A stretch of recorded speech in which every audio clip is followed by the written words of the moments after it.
Scalping की video series है जहां पर मैंने आपके साथ पहली वीडियो में डिस्कस किया था कि स्कैल्पिंग क्या होती है, किसको करनी चाहिए, किसको नहीं करनी चाहिए, कैसे की जा सकती है, किन खास चीज़ों का ध्यान रखा जाता है। इसके बिना स्कैल्पिंग करना एक बहुत बड़ा ब्लंडर हो सकता है। स्कैल्पिंग में लॉसेस बहुत बड़े होते हैं और अगर आप सारी चीज़ों का ध्यान रखेंगे तो प्रॉप ट्रेडर जितने भी हमारे हैं वो स्कैल्प करके अपने लिए अच्छा खासा रिटर्न जनरेट कर पा रहे हैं। तो मैं ये नहीं कह रहा कि आपको लार्ज कैप कंपनीज में ही काम करना है, मैं ये कह रहा हूँ कि आपको लिक्विड कंपनीज में काम करना है। स्ट्रेटजी बहुत ही सिंपल है लेकिन स्ट्रेटजी बहुत ही ज़्यादा इफेक्टिव है।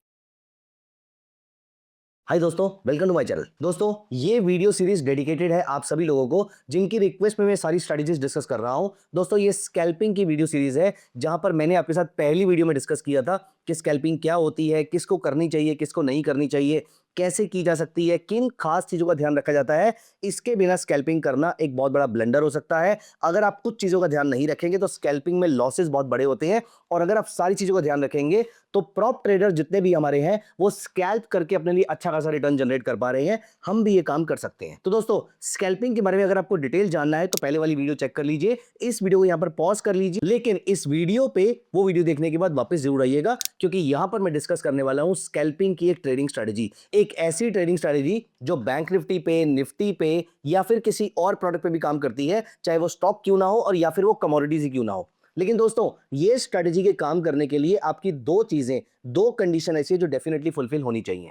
कंडीशन नंबर 1, आपका product should be decently volatile. आपका प्रोडक्ट ऐसा ना हो कि बिल्कुल ही शांत प्रोडक्ट है, एज इन जैसे आईटीसी का शेयर है जो मोस्टली शांत बैठा रहता है, सिर्फ गैप अप गैप डाउन में ही मूवमेंट शो करता है, बाकी टाइम पे कोई खास मूव शो नहीं करता। दोस्तों, हमें चाहिए ऐसे स्टॉक्स जो गैप अप गैप डाउन होने की जगह, गैप अप गैप डाउन हुए भी है तो थोड़े बहुत हुए हो, लेकिन गैप अप गैप डाउन होने की जगह वो दिन भर के अंदर मूव शो करते हो, जैसे Bajaj Finance, Bajaj Finserv, Bajaj Auto, HDFC Bank, ICICI Bank, Axis Bank, Bank Nifty, Sensex, ये सारे प्रोडक्ट्स हमारे जो है ये गैप अप गैप डाउन बहुत कम होते हैं। फॉर दैट मैटर, चाहे वो क्रूड ऑयल हो गया या फिर सिल्वर हो गया, ये प्रोडक्ट ज्यादा वॉलेटाइल होते हैं during the day, during the trading hours, और इनमें आपको gap up gap down relatively कम देखने को मिलेगा compare to some other companies. तो दोस्तों, पहली कंडीशन ये हो गई। दूसरी कंडीशन ये हो गई कि आपका प्रोडक्ट, देखो मैंने यहां पर किसी छोटी कंपनी का नाम नहीं लिया, for example Aegis logistics, for example Paradeep phosphates, मैंने किसी छोटी कंपनी का नाम नहीं लिया क्योंकि स्कैल्पिंग अगर आपको करनी है तो वो किसी बड़े प्रोडक्ट में होनी चाहिए। स्कैल्पिंग का पहला थंब रूल ये होता है कि आपका product should be highly highly highly liquid. अगर उस प्रोडक्ट में लिक्विडिटी ड्राई होने का 1% भी चांस है, स्कैल्प मत कीजिए। स्विंग ट्रेड करना है कर लीजिए, पोजिशनल ट्रेड करना है कर लीजिए, लेकिन स्कैल्पिंग आपको उसी प्रोडक्ट में करनी है जिसमें आपकी लिक्विडिटी 100% श्योर है कि ये लिक्विडिटी ड्राई नहीं होगी। जैसे मुझे मालूम है कि अगर मुझे ऑप्शन में स्कैल्प करना है तो मैं एचडीएफसी का ऑप्शन यूज करूंगा, टीसीएस का करूंगा, रिलायंस का करूंगा, निफ्टी बैंक निफ्टी का करूंगा। सेंसेक्स में भी कभी कभी प्रॉब्लम आती थी अंटिल लास्ट ईयर, लेकिन अभी वो प्रॉब्लम धीरे धीरे खत्म होती जा रही है, तो सेंसेक्स में भी मैं स्कैल्प करूंगा। लेकिन मैं कभी भी फॉर एग्जांपल पिडिलाइट के शेयर के अंदर या किसी और छोटे डेरिवेटिव कॉन्ट्रैक्ट के अंदर मैं वहां पर ट्रेड नहीं करूंगा। छोटे का मतलब लॉट साइज कम होना नहीं है, छोटे का मतलब किसी बड़ी, लेकिन बड़ों में छोटी कंपनी की मैं बात कर रहा हूं। आई होप आप समझ गए होंगे कि मैं कैसी कंपनीज की बात कर रहा हूं। एक तरफ हम रिलायंस की बात कर रहे हैं, दूसरी तरफ हम पिडिलाइट की बात कर रहे हैं। तो पिडिलाइट अनडाउटेडली अच्छी कंपनी है लेकिन रिलायंस से बहुत छोटी है।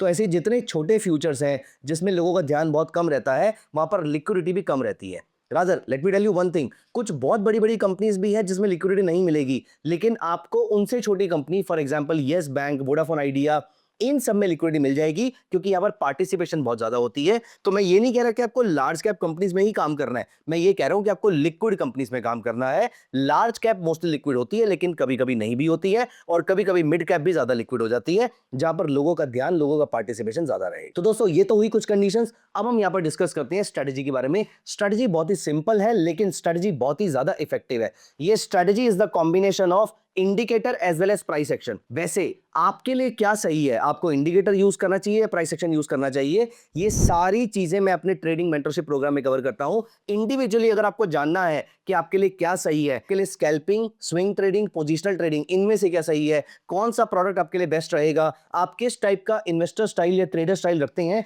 जिसके बेसिस पे आप प्रोडक्ट और स्ट्रेटजी चूज कर सकते हैं, ये सारी हैंड होल्डिंग मैं अपने ट्रेडिंग मेंटरशिप प्रोग्राम में कवर करता हूं। वैसे उसका लिंक नीचे डिस्क्रिप्शन में दिया हुआ है, आप जाके जरूर चेक चेक कीजिएगा। लेकिन अभी हम यहाँ पर चलते हैं अपनी स्ट्रैटेजी की तरफ। यहाँ पर देखिए दोस्तों, मैं अपना टर्मिनल ओपन कर लेता हूं और यहां पर मैं चार्ट लगा लेता हूं बैंक निफ्टी का। दोस्तों यहां पर मैंने बैंक निफ्टी का चार्ट लगा लिया है और मैं बैंक निफ्टी का एक 3 मिनट्स का चार्ट यहां पर अप्लाई कर लेता हूं और मैं चलता हूं थोड़े से पीछे के डेटा की तरफ। फॉर एग्जांपल मैं यहां पर जुलाई के डेटा पे पहुंच गया हूं और यहां पर देखिए अप्रोक्सीमेटली 10-11 बजे का टाइम हो रहा है। दोस्तों 9:15 से 10 बजे तक मैं स्कैल्प नहीं करता।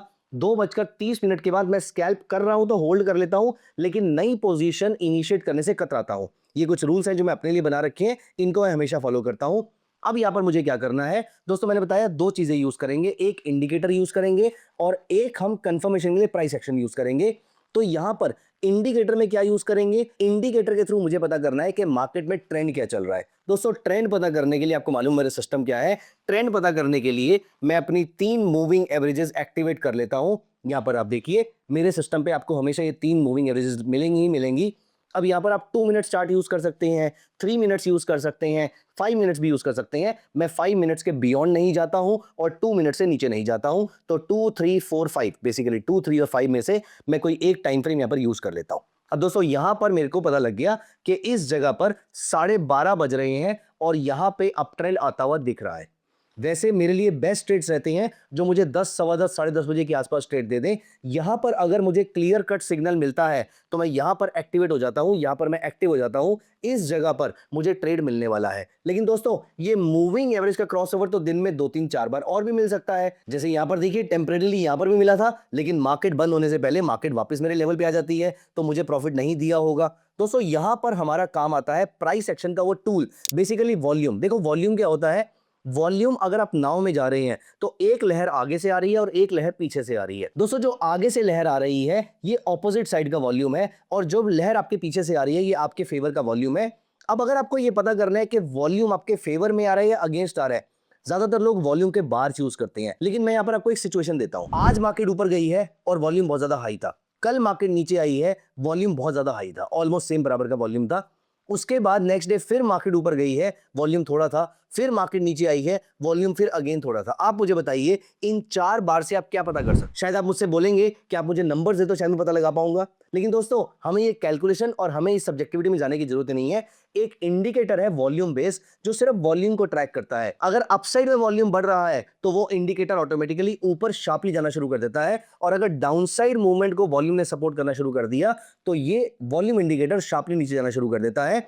इस इंडिकेटर का नाम है ऑन बैलेंस वॉल्यूम। यहां पर दोस्तों मैं ओबीवी टाइप कर लेता हूं, मुझे मिल जाता है ऑन बैलेंस वॉल्यूम। अब क्योंकि ये निफ्टी बैंक का चार्ट है तो यहां पर वॉल्यूम नहीं होता है, ये मेरी गलती थी। तो यहां पर मैं नवंबर फ्यूचर लगा लेता हूं और नवंबर फ्यूचर बहुत ज्यादा पुराना डेटा अवेलेबल नहीं रहेगा और लेटेस्ट डेटा मैं शो नहीं कर सकता हूं, तो मैं जितना पीछे जा सकता हूं मैं उतना पीछे का डेटा निकाल लेता हूं यहां से। दोस्तों यहां पर सबसे पहली चीज हमें क्या चाहिए, सबसे पहली चीज हमें चाहिए कि मॉर्निंग के टाइम पर हमें क्लियर कट सिग्नल कहां पर मिल रहा है। देखिए ये मॉर्निंग का टाइम चल रहा है, अराउंड 10:06 का टाइम चल रहा है, तो यहां पर मुझे क्लियर कट सेल सिग्नल मिल रहा है। अब अगर ओवीवी सेल होना शुरू हो जाता है, नीचे आना शुरू हो जाता है, तो यहां पर मुझे clear cut sell signal scalping के लिए मिल जाएगा। लेकिन ये क्या, ये नीचे तो आ रहा है, लेकिन कंफर्म कैसे होगा कि ये एक्चुअली में नीचे आ रहा है या नहीं आ रहा? तो दोस्तों यहां पर हम क्या करते हैं, हम डबल क्लिक करते हैं ओबीवी पे और आप देखिए ओबीवी में 2 आपको लाइंस दिखेंगी, प्लॉट और एसएमए। तो प्लॉट को मैं कर देता हूं ब्लू कलर का डार्क, ये हो गया आपके लिए। एसएमए आपकी हो गई ब्लैक कलर की थोड़ी सी डार्क, और यहां पर मुझे एसएमए चाहिए कम से कम 100 पीरियड के एवरेज के साथ।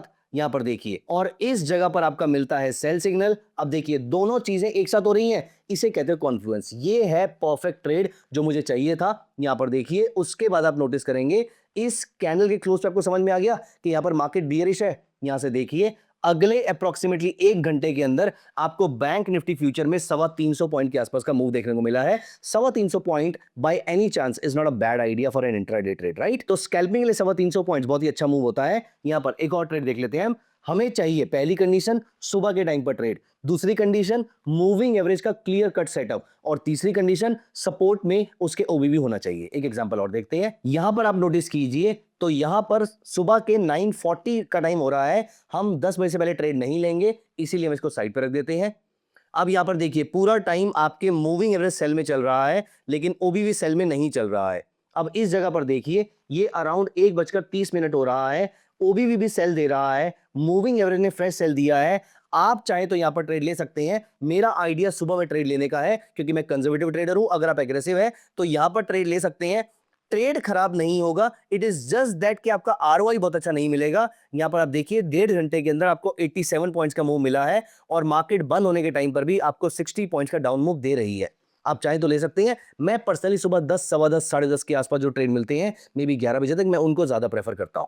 कुछ और ट्रेड देख लेते हैं हम। यहाँ पर एक बाई ट्रेड देखते हैं। यहाँ पर दोस्तों यहां पर देखिए ओबीवी नीचे जा रहा था, प्राइस एक्शन ऊपर का अप ट्रेंड सजेस्ट कर रहा था। यहां पर कॉन्फ्लुएंस होता है, दोनों चीजें एक साथ हो जाती हैं। यहां पर मूविंग एवरेज एक फ्रेश सेटअप देता है, यहां पर ओबीवी फ्रेश बाय देता है। दोपहर के 12 बजे का टाइम हो रहा है और यहां पर अगर आप नोटिस करेंगे, अगेन मैं कंजर्वेटिव ट्रेडर हूं, मैं 10 से 11 वाला ट्रेड ज्यादा प्रेफर करता हूं। बाकी सब या तो मैं नहीं लूंगा, लूंगा भी तो बहुत छोटी क्वांटिटी लूंगा, लेकिन मैंने ये कभी नहीं कहा कि आप नहीं ले सकते हैं, क्योंकि अगर आप एग्रेसिव ट्रेडर है तो आप ले सकते हैं। मैं कंजर्वेटिव हूं, मैं नहीं ले सकता हूं। दोस्तों हम सभी को अपना ट्रेडिंग स्टाइल पता होना चाहिए। खैर मैंने आपको बताया ही है, ये सारी चीजें आपकी पर्सनल हैंड होल्डिंग मैं आपके साथ टीएमपी में, ट्रेडिंग मेंटरशिप प्रोग्राम में डिटेल में कवर करता हूं, इंडिविजुअल डिस्कशन करके। यहां पर आप देखिए ये जो हमारा ट्रेड है, यहां पर मुझे ट्रेड मिलता है क्लियर कट ओबीवी का buy, clear cut Bank Nifty future का बाय, और आप यहां पर देखिए अप्रोक्सीमेटली सवा 2 घंटे में आपको 250 पॉइंट्स के आसपास का मूव मिलता है। दोस्तों स्कैल्पिंग की स्ट्रेटजी बहुत ही खास स्ट्रेटजी है। इसमें नंबर ऑफ ट्रेड्स बहुत कम हो सकते हैं, हो सकता है आपको वीक में सिर्फ 1 या 2 ट्रेड्स मिले, लेकिन इन ट्रेड्स का सक्सेस रेट बहुत अच्छा रहेगा। आप अप्रोक्सीमेटली 100-120 पॉइंट्स के आसपास पार्शियल प्रॉफिट बुकिंग कीजिए और बाकी प्रॉफिट को ट्रेल कर लीजिए एंड के क्रॉसओवर तक, या फिर जब तक आपको 250-300 पॉइंट नहीं मिलते हैं।